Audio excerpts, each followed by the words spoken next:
मंगलवार की व्रत कथा इस प्रकार से है। एक समय की बात है, एक ब्राह्मण दंपति की कोई संतान नहीं थी, जिस कारण से वह बेहद दुखी थे।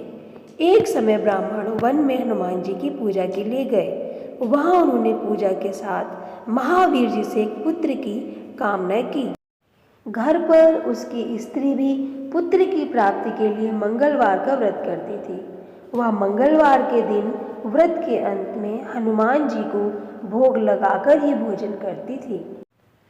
एक बार व्रत के दिन ब्राह्मणी भोजन न बना पाई और न ही हनुमान जी को भोग लगा सकी। उसने प्रण किया कि वह अगले मंगलवार को हनुमान जी को भोग लगाकर ही भोजन करेगी। वह भूखी प्यासी 6 दिन तक पड़ी रही। मंगलवार के दिन वह बेहोश हो गई। हनुमान जी उनकी निष्ठा और लगन को देखकर प्रसन्न हुए। उन्होंने आशीर्वाद स्वरूप ब्राह्मणी को एक पुत्र दिया और कहा कि यह तुम्हारी बहुत सेवा करेगा। बालक को पाकर ब्राह्मणी अति प्रसन्न हुई। उसने बालक का नाम मंगल रखा। कुछ समय उपरांत जब ब्राह्मण घर आया तो बालक को देखकर पूछा कि वह कौन है। पत्नी बोली कि मंगलवार व्रत से प्रसन्न होकर हनुमान जी ने उसे यह बालक दिया है। ब्राह्मण को अपनी पत्नी की बात पर विश्वास नहीं हुआ। एक दिन मौका देखकर ब्राह्मण ने बालक को कुएं में गिरा दिया। घर पर लौटने पर ब्राह्मणी ने पूछा कि मंगल कहाँ है। तभी पीछे से मंगल मुस्कुराकर आ गया। उसे वापस देखकर ब्राह्मण आश्चर्यचकित रह गया।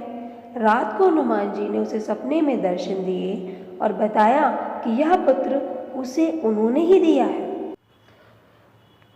ब्राह्मण सत्य जानकर बहुत खुश हुए।